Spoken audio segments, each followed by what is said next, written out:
কক্সবাজারের টেকনাফে নাফ নদীর মোহনা থেকে অপহৃত ৬ বাংলাদেশি জেলেকে এখনও ফেরত দেয়নি মিয়ানমারের সশস্ত্র গোষ্ঠী আরাকান আর্মি।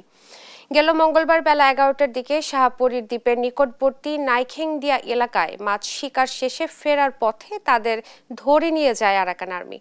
টেকনাফ জেলেরা জানায়, চলতি আগস্ট মাসে ২১ দিনের মধ্যে ৭টি ট্রলার, নৌকা ও ৪৬ জন জেলেকে ধরে নিয়েছে আরাকান আর্মি।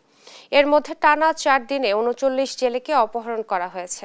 টেকনাফ উপজেলা নির্বাহী কর্মকর্তা জানান, প্রতিদিনই আরাকান আর্মির সদস্যরা বাংলাদেশি জেলেদের অপহরণে অভিযান চালাচ্ছে।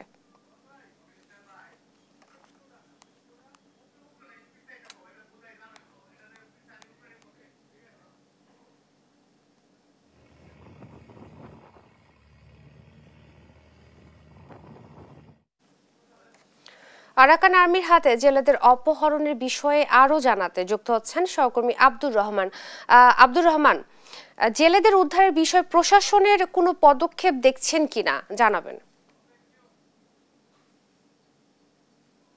মনি যেমনটি জানাচ্ছিলেন, গত কয়েকদিন ধরে প্রায় প্রতিদিন ৫ জন ৭ জন করে জেলেদেরকে ধরে নিয়ে যাচ্ছে আরাকান আর্মি। গতকালও ৬ জন জেলেকে ধরে নিয়ে গেছে। এই পর্যন্ত গত ডিসেম্বর থেকে প্রায় ২৪৪ জন মাঝি মাল্লাকে ধরে নিয়ে গেছে নাফ নদী থেকে আরাকান বিদ্রোহী গোষ্ঠীরা।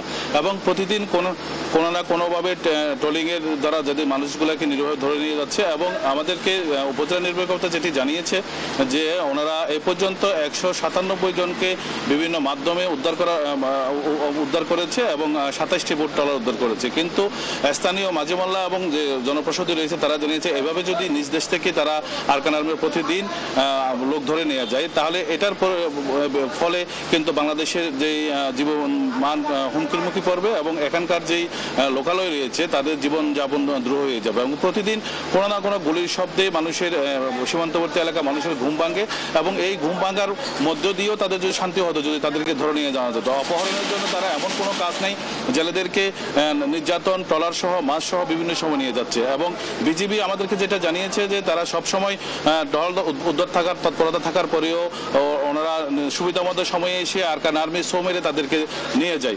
এবং এই যে প্রতিদিনের চোর পুলিশ খেলার এই যে অব্যাহত থাকলে কিন্তু বাংলাদেশের যে সীমান্তবর্তী এলাকা, এই সীমান্ত এলাকায় মানুষের বসবাসটি খুব দুরূহ হয়ে যাবে। একদিকে বোমার যেই শব্দ এবং অনেক সময় ওই পার থেকে গোলাগুলির শব্দে বোমা এসে কিন্তু মাইন বিস্ফোরণে অনেকের পা এবং কত বিচ্ছিন্ন হচ্ছে। এবং মাছ ধরা নাফ নদীতে দীর্ঘদিন ধরে মাছ ধরা নৌকাগুলো যাতায়াত বন্ধ ছিল।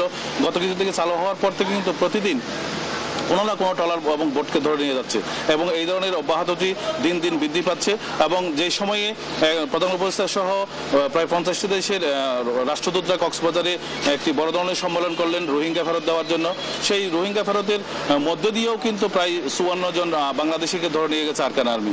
এবং এই দ্বারা অব্যাহত প্রতিদিন তারা রয়েছে এবং তারা শুধু মানুষ ধরে নিয়ে যায় না, সাথে তাদের মাছ এবং ট্রলার সহ বিভিন্ন ধরনের সরঞ্জাম যদি নিয়ে যায়। এবং এই যে অবস্থা এবং এখানকার যে লোকালয়ের যে মানুষের জীবন বিপন্ন হওয়ার অবস্থা এবং সর্বসাপল্যে যেই বাংলাদেশের সীমানার এবং মায়ানমারের সীমানার মধ্যে যেই গ্যাপটি রয়েছে, এটি যদি দূরত্ব প্রশাসনের বাড়ানো না হয় তাহলে অচিরেই তারা আমাদের দেশের যেই সীমান্তবর্তী এলাকা বিভিন্ন অঞ্চলগুলো তারা দখল করে নেবে। একদিকে রোহিঙ্গাদের নির্যাতন, রোহিঙ্গাদের অপহরণ এবং রোহিঙ্গাদের ইয়াবা এবং নারী সহ বিভিন্ন ধরনের অবৈধ ব্যবসা কার্যকলাপ এবং অন্যদিকে আরাকান আর্মির যেই অবৈধ তৎপরতা, এই তৎপরতা যদি দিন দিন বৃদ্ধি পায় এবং সরকারি পর্যায়ে যদি এটির কোনো ধরনের সুরাহার ব্যবস্থা না নেওয়া হয় এবং রাজনৈতিকভাবে যদি এটার ব্যবধান করা কমানো না যায়, তাহলে এখানকার যেই পরিবেশ এবং এখানকার যেই অঞ্চল পর্যটন এলাকা কক্সবাজার শহর, এই শহরের